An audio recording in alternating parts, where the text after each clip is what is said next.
today's episode, we're interviewing Norman Steinberg, and I will refer to Norman as Norm, as I commonly do. I've known Norm for several years, been very fortunate to work with Norm, and was when as we started thinking who should be the first episode, I thought who better than Norm, and here we are. Norm, thank you for joining us today, and welcome, and thank you for keeping up with all the technology glitches that come up when you're trying to record podcasts. Oh, well, Gary, I'm delighted to do this. I'm delighted to be the guinea pig, to be the first one. And so, Norm, I will start with a couple questions. There's as the audience sees the LinkedIn post saying the interview with Norm Steinberg, there's going to be a lot of people saying, "We hear about Norm. We'd love to learn about his stories. Tell us a bit about yourself, sort of where you grew up, the family, and how you ended up in law in the first place." Well, thanks for that. So, I grew up in Montreal. My father was in the textile business, also known in Jewish as the shmata business. And he always told me almost every day, don't go into that business. Have a career in a profession. I was always interested in business, and I was, definitely a nerd because in grade six, I used to read business magazines like Fortune religiously, and I knew I wanted to do something in business. When I went to McGill University for my undergrad, I was, in a science program, but then I realized I didn't want to have a career in science, and I started to get interested in either law or medicine. And I ended up gravitating towards law because I felt it was very business oriented. So I went to law school after I took a leap year, which I still recommend to everyone. I took a year off and traveled and enjoyed law school from the beginning. What I liked about law school was the business orientation of a lot of the courses. While I was in law school, I had a very interesting summer job, which almost meant the defeat of my career in law. I was a tour director for a U.S. company called Talk Tours, and in the summer, I would lead 40 people through bus and planes and so forth in different parts of the United States, in particular Western United States. And I was doing this every summer until one of my classmates, Louis Renault, whose father was the senior partner of Ogilvy Renault in Montreal, said, if you don't start working in a law firm, you won't get a job when you graduate. So I thought, oh my God, I have to give up the life of Riley, traveling on the road, getting comped by all the hotels, free tickets in Vegas and all that stuff, and I have to go work in a library. It wasn't very enticing, but that's what I did. And I got a job at Ogilvy Renault, which at that time was one of the most important law firms in Canada, if not, as they used to say, the Commonwealth. So I worked there as a student, and then I was offered a job as a first year lawyer. And I asked specifically that I could go into the corporate department. And in the corporate department, I was doing the love of my life. I was doing prospectuses and financings and mergers and acquisitions. And that was really the beginning of my career in law. So, should I stop there? Well, the more the merrier. I think that a lot of the people out there are want to know more about Norm, and this is a great way to learn more about Norm and Norm's story. But I will ask you a few additional questions, and we'll tease this out further. Yeah. So, you got into law. I've met so many people that know you in business because you were a great lawyer, and even people that were on the other sitting on the other side had a lot of respect for you, saying on the next deal I want to hire Norm because he's great at what he does. So I'm glad that the despite enjoying the tour life, you decided to go into law because it's worked well for a lot of people in business.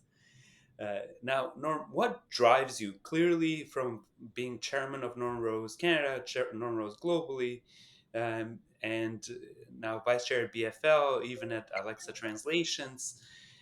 What drives you? What drives Norm Steinberg? Well, as my wife would say, I have an obsessive personality. Anything that I've ever done, I've wanted to excel at. That's other than sports, where I was never very good. But whenever I, pick up a responsibility, I want to do the best at it. I wanted to be the best tour director. I wanted to be the best student at Ogilvy Renault and so forth. So, in my career, one of the things that I gravitated to immediately was client relationships. And I think that's a very important part of what any of us do. It doesn't matter what our businesses are, the relationships with our stakeholders are incredibly important. I loved networking from early days on. I always thought it was my responsibility every day to meet either our clients or prospective clients, but that included our competitors as well. I felt that our competitors, and again, whatever the business is, have a very important role in saying good things about us and also referring business to us when they had conflicts. So I created a network. And part of creating the network I found was also social responsibility, getting involved in charitable organizations. In this case, for me, it was in Montreal. Now, two reasons to do that. One is we ought to give back to society. I was third generation Canadian, but I always heard the stories of my poor grandparents escaping from Russia and Ukraine to get to Canada and basically start a new life. And Canada is a great country for that, but I feel collectively we have a responsibility to give back. Now, the collateral benefit I found of getting involved in these kinds of organizations is you create a new network. So if I was sitting, on the board of the Montreal Symphony, I might meet people that I never met before. And I found in business over the years, many people I met through the charitable work I was doing, called me up because they got to know me and they said, I think you're an M&A lawyer. Can you do a takeover bid for us? So that drove me. I also was, quite interested in business development at an early stage. And when I started in law, it was like the dark ages. Law firms didn't advertise. They had no brochures. They had no business development people. They had no marketing people. I actually pushed the envelope on that, and we had the first brochure of a law firm in Canada. We had the first students brochure of a law firm in Canada, and so on. And, over the years, what I saw was the development of, marketing professionals in professional firms. And quite frankly, the accounting firms showed us how to do it. So law firms were always, lagging behind. So let me pause there, Gary. Well, Norm, I must tell you, I've been involved with the Legal Marketing Association for many years, and they would love to hear what you just said, that it was like the dark ages at the law firms. They didn't have marketing and business development people because, they say it's important that lawyers know this. They're like, we know the value that our groups add, but it's important that the lawyers get it. So very, very, very, very interesting points. Norm, on that note, just because you talked a little bit about networking and how you grew your network and the practice as a result, for young lawyers out there that may be listening to this, what advice would you have for them as somebody that was very successful in the legal industry? Well, and I used to do this, in my law firm, mentoring and so forth, and speaking on this very subject. In fact, I just mentioned it to a group of people that I met at Teneo last week because I'm a special advisor to Teneo. My advice, again, it is not restricted to law. Whatever your business, whatever your profession, is it's very important right off the bat to network, because networking allows you to expand the horizons that you're in. It allows you to, not just get more business referrals, but it allows you to have a better sense about what you're doing. And I think it's very important for young people immediately to start networking. And that includes taking out for lunch the clients that they are working with. If they're in a law firm, you're going to start receiving clients from your senior partners. Make sure that you have a personal relationship with the people that you're working with. And from a corporate coverage point of view, I learned this lesson from the investment banks that I thought always did a very good job of it. They would cover everybody. Let's say it's corporation XYZ. They would cover everybody in that organization. So the senior person would cover the president of the, let's say it was the Royal Bank, all the way down to the entry level person. Now that way, you're providing for a natural succession path as well, because that means over the years, you as the entry person are getting to know somebody who's the entry person in your client, and maybe that person becomes the president of, if it's the bank or the corporation one day. Very important. And I would add to that, Get involved in the community. We're expected to do so. Everybody knows the importance of ESG. It's not just tick the box, it's a requirement in every organization to give back to the communities. And as I already said, while you do that, you create another network, which again is useful as well for your career. So that would be my advice to people starting out. Thank you, Norm. I think that's invaluable advice, and certainly advice that would be hard to take working from home. So, I think a lot of your suggestions tie into the young people at law firms or otherwise, even in business development elsewhere, to go and get involved in person. It's far easier to develop relationships in person than otherwise. Yeah, well, on that note, networking involves as well, going out to cocktail parties and going out to dinners and meeting people in different circumstances as well. It's sort of the natural thing to do.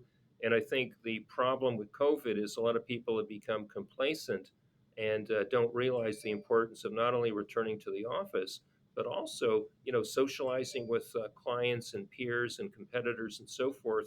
So it's important that people realize that for you to have a valuable and rewarding career, you got to get back into the trenches. And the trenches is where battles are won. So the Norm, switching gears a little bit and focusing on your career, Norm Rose. So you saw the evolution from Ogilvy Renault to Norm Rose and expansion, the expansion initially to Toronto and then the global footprint. Take us a bit through that journey. What were there some of the learnings through it that you'd like to share with our audience? Yeah, sure. It's actually my favorite subject because I advised our clients on M&A, and it's like the shoemaker without shoes for his family. It's important for us as a law firm as well to follow some of the advice we give our clients. So, Ogilvy Renault was founded about 150 years ago in Montreal, and the first offices were in smaller locations, Ottawa, Quebec City, and then in '96 we opened in Toronto. And I remember I got some very helpful advice from some of my competitors in Toronto. They said basically we're going to fail. That was the advice we received. We actually succeeded and did very well. But at one point, we realized that to succeed in the new economy, we really had to have greater scale. We had a lot of international clients, and what we were doing for them was basically introducing them to people in London or New York or Singapore, Kuwait, etc., as opposed to that being in our network. We also realized that, again, learning from the accountants, which were ahead of us by 10 years, that we needed greater scale. So, about 15 years ago, when we looked at our strategy, we realized we're one of the top 10 firms in Canada. That's the good news. The bad news is we're one of the top 10 firms in Canada. It was getting more difficult to differentiate ourselves from the others. We didn't have the ability to use our network. At one point, we did have an arrangement with Osler Hoskin where we had a few offices. They were rep offices, they were really referral sites. They didn't offer, the scale that what was required to do local work. So we realized we needed to have a greater network. We needed to have greater resources to invest in business development, marketing, IT, in particular. And you can't do it if you're only a Canadian law firm. You need greater scale. So we entered into discussions first with the US firm and then recognized that their idea of a merger was they take us over and we work for them. So we walked away from it and we were then approached by Norton Rose from London, which was a firm at that point that had about 1,500 lawyers and I think about 20 offices around the world, had a history of being in Asia and in the Middle East and in parts of Europe. And they as well realized that they needed greater scale. They wanted to have a global network. So we were very happy to enter into the merger arrangements with them. While we were in discussions, they had merged with a major law firm in Australia. We then did a merger three ways, Norton Rose, ourselves, in South Africa. And by the way, I always advise clients don't ever do a three-way merger. It becomes too complicated, but somehow we managed to get that right. And as a result, we then realized that the next step of Norton Rose merged was, of course, to enter into the US market because the US market is still by far the most important market in the world. So we looked at about 100 different law firms in the US, and we decided that maybe the best fit for us for a number of reasons was Fulbright Jaworski, based in Houston, and very much uh, an institutional firm in the American Southwest. So I went to my partner Brian Mulroney, who knows everything about everything, and I said, "What do you know about Fulbright Jaworski?" And he looked at me like I was nuts. He says, "Well, Norm, that's the law firm that we used when I was a Prime Minister of Canada to represent us in the FTA and then the NAFTA negotiations. Yes, they're a great firm. What else do you want to know?" So, long story short, we merged with Fulbright Jaworski. At that time, I was the global chair of Norton Rose, so I was part of the leadership team that did it. And from there, we merged with other law firms around the world. But one of the things we learned as well is culture is an incredibly important part of this. Everybody talks about it. Whatever your mergers are, whatever your businesses are, if the culture doesn't fit, you have a problem. So when we announced the merger with Norton Rose, we then received a phone call from McLeod Dixon in Calgary because we had some discussions with them about merging. But they called us and said, "Okay, you guys have figured it out. We want to be more global as well. They were one of the most respected energy firms in Canada, and let's talk about merging." And we merged literally within a few months. The reason I mention it is because we both recognize that the cultures of Calgary and Toronto, Montreal, we're all different, not to mention the cultures of around the world. So we learned some very interesting lessons about how to do mergers better and anticipate some of the cultural issues. So as we continue to do mergers, uh, both in Vancouver and around the world, we put more of an emphasis on getting the cultural issues, right, as an entry point. Those are some of the lessons learned.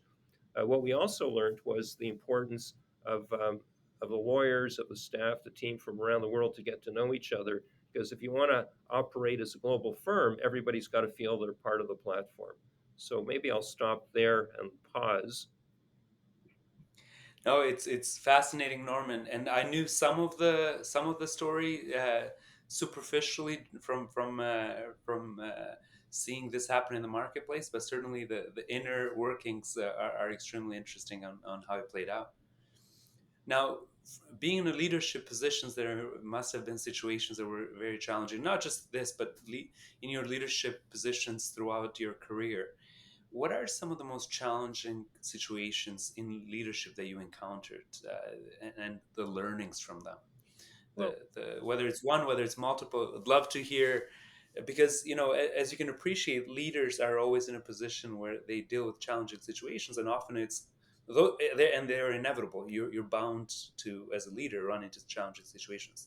The key is what you do with them and how you handle them. yeah, well, So that's I'd right. love to hear from Norm. Yeah. The governance of a law firm is different than the governance of a corporation. I prefer the corporate model where the CEO decides, usually on a consensus, what the path is going to be. In a law firm, it's a partnership, so there's more consensus building. I found it frustrating sometimes to find our partners thought they were so smart on strategy, yet they knew nothing about strategy and they would second guess strategy. But you can't just ignore them, so you would have to co opt them. And as we did the mergers, we needed the cooperation of everyone. So dealing with the type of structure you have in any professional firm, it's very important to make sure that you have people on side and you're all rowing in the same direction. Then there's the turf issues. You end up having conflicts between different partners over different clients and stuff. One partner may want to represent Shell, and the other one wants to represent Chevron, but they're both going to be litigating with each other, so you can only represent one. There's a lot of time that's spent in a professional firm dealing with conflicts, which of course multiply as you become bigger and go global. So one of the interesting things about our platform and Norton Rose Fulbright was how quickly and effectively we were able to deal with these conflict situations. Because when you open a file, you have to do a conflict check.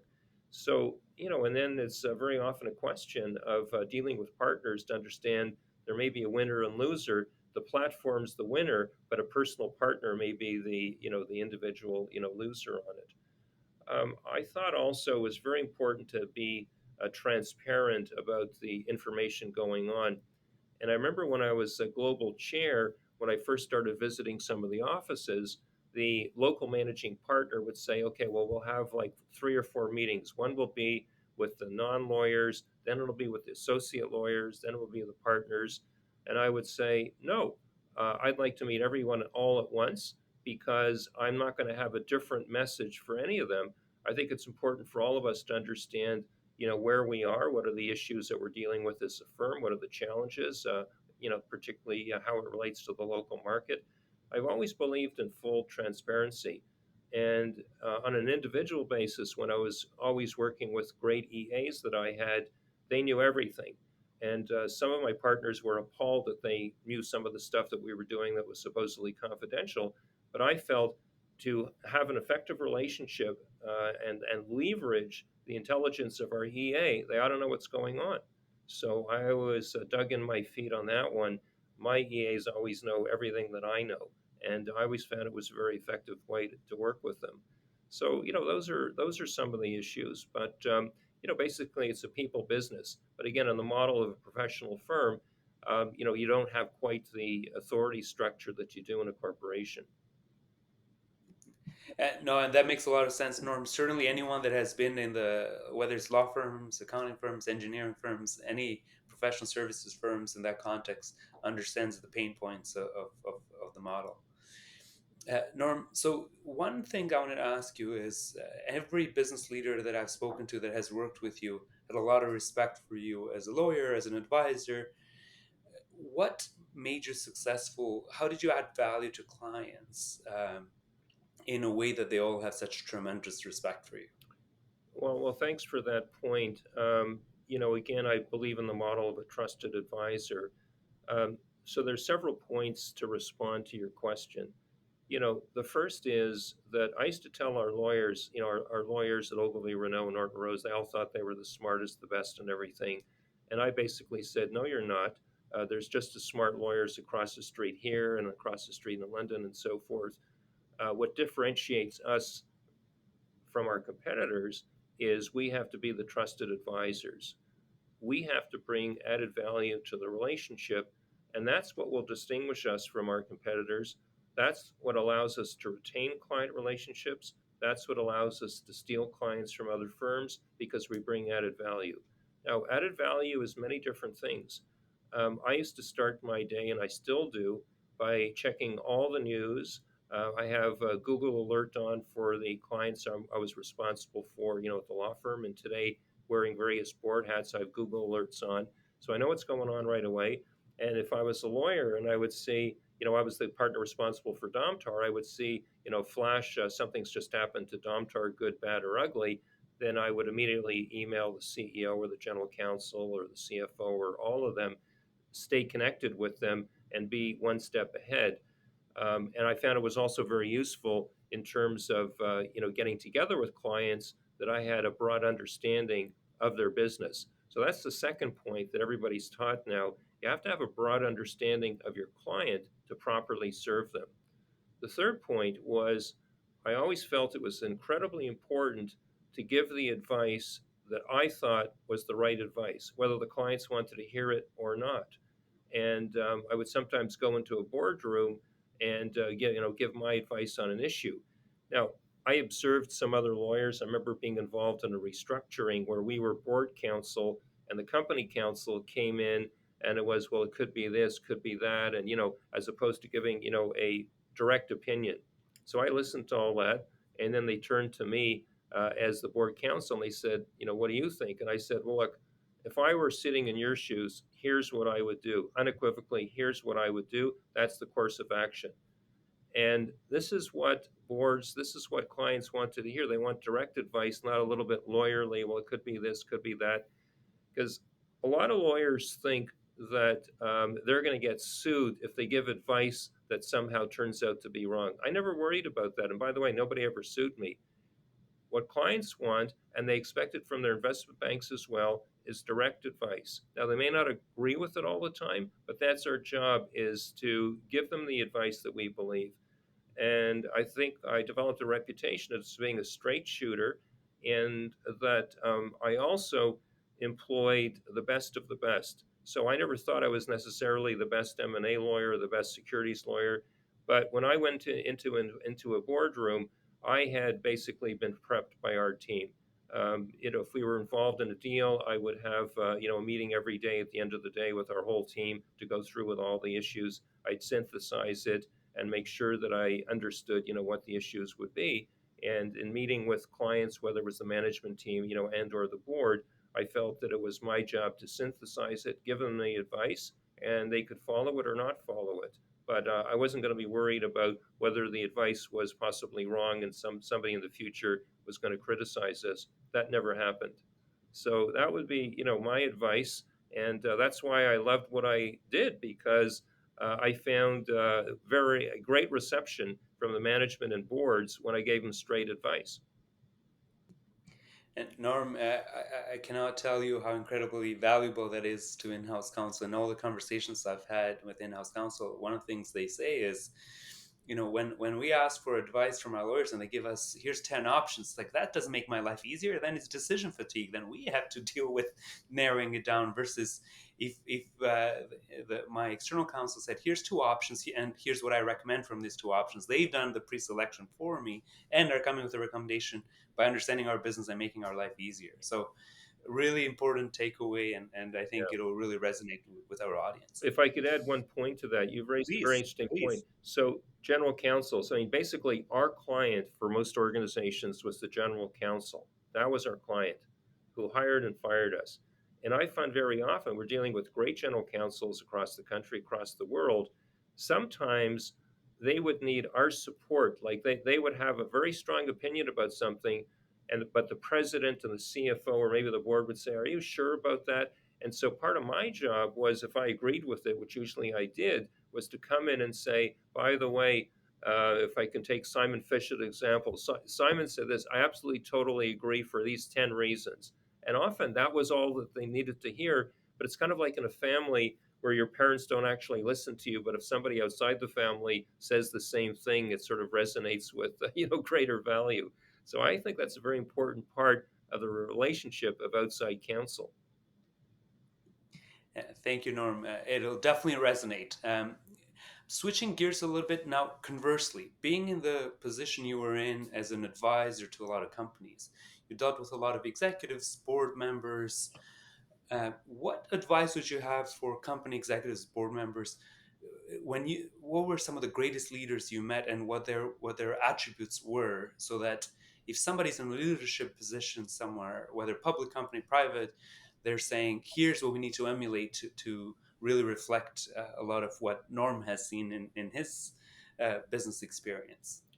Well, that's there's so many aspects to it.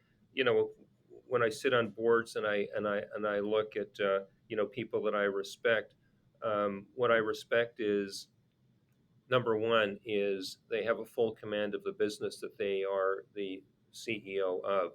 They really know what's going on, and it's difficult sometimes because a lot of organizations, their companies are multinational. There's so many business things, but if I just take the CEO really understands the business, and the CFO really understands the financials and so forth. And consensus building is important as well. But at the end of the day, and consensus building, I think, is important, not just with the management team, but also with the board. But at the end of the day, the CEO, as the leader, needs to make a decision. And very often, after trying to create a consensus, it's important for the leader to move forward with a strategy. And I think great leaders have the ability to be decisive and make decisions. We're in a very fast-paced world, and decision making, very often needs to be accelerated. And a great leader has the ability to work with the timelines required for the particular circumstances. I think a great leader today has many responsibilities. I mentioned ESG earlier on in this chat. ESG is incredibly important. One of the One of the CEOs that I highly respect, for example, is Nancy Southern, the CEO of ATCO, and she's developed a relationship over decades, or at least 20 years, with all the Aboriginal groups, particularly in Western Canada and in Australia as well, where the company does business. And it's not just to tick off the box. From a commercial point of view, when ATCO builds projects, they know how to deal with the Aboriginal communities in a way of mutual respect and mutual commercialization as well. So I use that as an example because there's other spokes to the wheel of ESG. That's part of a CEO's job these days, is to ensure that these aspects are being followed, and that includes, of course, diversity and inclusion, which is very important to me and has always been very important. And I think it's important for CEOs and management generally as well to network, to not sit in their office, but to get out there and meet with the communities, get involved. Again, here we go, get involved in not-for-profit organizations and so forth. I mean, that's part of the remit. And Norm, very very invaluable pieces there. Again, I knew I knew there would be some gems to share with business executives, and I think the listens to this podcast are going to be from a broad range of areas of life. Norm, I'm switching gears a bit back to you at a personal level. So, having moved on from legal practice in the traditional sense, because you never really fully move on, to some of your current involvement from BFL to ATCO to Women in Governance, including Alexa. What does a day in Norm's life look like now? Well, I love it. I loved my life for 4 decades in law, but 3 years ago I moved on. Typical day is, and this is, of course, post COVID. First of all, I was a big believer, as my colleague and great friend Barry Lorenzetti here, the founder of BFL, is we should get back to the office. So I've been coming back to the office along with BFLers for a long time. Typical day, get in my car, drive down to the office, get a coffee, come up, and start either meetings in the office, or generally. So in typical, there's no typical day because I'm involved with probably about a dozen different organizations now, either BFL or public companies or private equity, or as advisors, including, for example, with you with Alexa. So, there's some days where I may talk to a lot of different people about these different things, or there may be some weeks where I'm in board meetings, successively. Uh, and what I love is the diversity, because each of these organizations I'm involved in, is in a different business. So I love that diversity. I'm still a big believer in the importance of driving business. One of the things I love to do, for example, here at BFL with Barry, is look at opportunities. If I can open the door to people on the BFL team, to new prospective clients, or enhance relationships that we have, I like to do that with every organization I'm involved in, and of course with you, Gary, and Alexa. I still love business development, and you don't have to be a lawyer to do business development. It could be whatever you do. There's always room for improvement, for more business, for better relationships, and so forth. Norm, considering your experience, expertise, and so on, there's many organizations that want some of Norm's time and want you involved with them. How did you prioritize? How did you select whether on the business side or on the not-for-profit side where you focus your attention? Well, it's funny. When I was planning my departure from Norton Rose, I had a plan. I wanted to be on certain boards, but the issue with boards is there's a matrix, and you have to fit into the matrix, which is by expertise, geography, gender, and so forth. And so it wasn't necessarily the next day after a conversation. Some of the conversations I had resulted a few years later and made me asked to join boards. And then opportunities came up ad hoc. If I take the example of Alexa, I had known about Alexa, and I think knowing Carolyn Coetzee, our great friend in Montreal, she referred to the fact that maybe I would be of interest to you, and then spoke to the chair, Ken Jesperson, who I knew from way back. So these are the way things evolve. You can have a plan, and it's important to try and be disciplined about it, But it's kind of like, the armies that win wars, they have a plan, but then they, win battles by having, ad hoc strategies. So, that's the way, it's all fallen together. On the non-for-profit side, I've been involved in so many non-for-profit organizations, in Montreal. But, usually I want to feel a sense of attachment, that I like what they're doing, I like the organization before I get involved. So I'm, fairly selective about that. I get a lot of requests for that, but I'm selective about the ones that I choose to get involved in.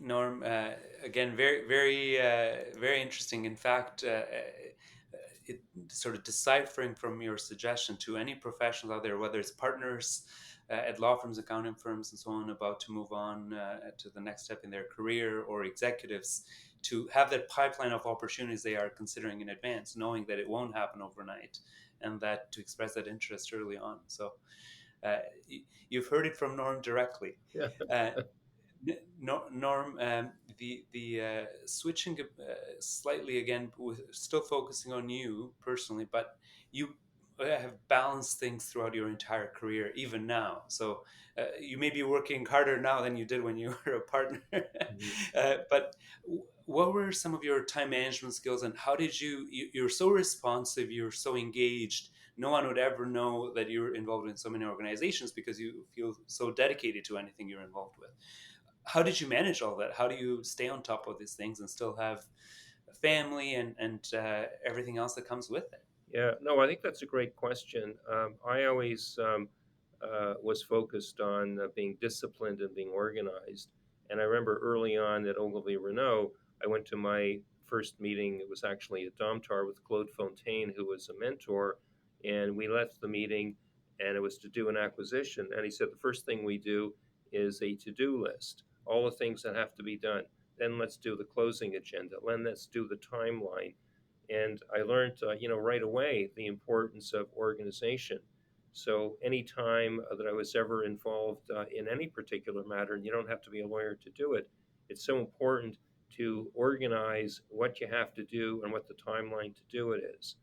So I keep notes on everything, and I used to start the day at the law firm. I used to spend a good 30 minutes with my EA reviewing the timetable of the day, of the week, of the month, of the quarter, etc. Every day we would have that discussion, we would renew it. So to plan methodically how we would allocate our time. And when I used to travel a lot for the law firm, if I went to a particular city, I would want it organized in advance, to the chagrin of some of the local people, that here's what we're going to do. I want to meet these lawyers. I want to meet these clients. And, to me, we were wasting time if every minute of the day wasn't allocated. I used to do business development trips. I was very fortunate to travel with Brian Mulroney and Derek Burney. And it was our job, if we were going to go to the Middle East, to make sure that every single day we had not just meetings, worthwhile meetings back to back. Now, sometimes it was tiring. So, the discipline of organization and time is incredibly important. And what I like to do as well, when I travel, is, now my kids are grown up, but include my wife in some of the travel. I can go to business meetings, and then we can have an evening together, or so forth. So, and I think it's always a hard balancing act when you work hard to ensure that you have enough time for the family. I have a great wife in Renee, and she's been very understanding of some of these issues and tensions. But I've always tried to have a good family life as well. I have a lot of interests, so I like to engage in these other interests that I have as well, and sort of balances the work. And I enjoy my work, but I enjoy my time off as well, and I enjoy our vacation times. And Norm, on the theme of interests and hobbies, what are some of Norm's interests and hobbies? Well, I love photography, architecture, design, music. Love traveling. So those are some of them. The only thing I'm not so keen on is sports. But I mentioned before I was never a great athlete, so I'm not the person that loves going to sports events. But I will go if there's business development involved. I can definitely relate, Norm. Now, everything you've accomplished is typically supported by a great team, starting from your EAs to some of the team members, whether at the law firm, executive team members, and now what, as you've picked teams that you've worked with, what were some of the attributes you looked for in everyone that supported you? Well, actually, the first point I think is the importance to work well with the team. And for the team to be interested, enthusiastic, and work hard and meet the objectives, it's important to give them authority, and it's important to compliment them a lot. So I always made sure that anybody on my team enjoyed what they were doing and knew that I would extol their virtues if it was the law firm to other partners and management as well as to the client. I always shared the benefits of what we were doing. On the other hand, if somebody wasn't committed to what we were doing, I would basically remove them from the team immediately. I never want to work with anybody who's not committed to what we're doing. And the same goes for hiring. It's so important when you hire that the person is really interested in joining your organization. And there's nothing that turns me off faster than interviews with people that are not quite sure why they're interested in joining your organization or how committed they are. That's a non-starter. But whatever the organization is, if people are excited and committed about the opportunity, probably there's a good chance that it's going to work out, and then they'll be, willing members of teams.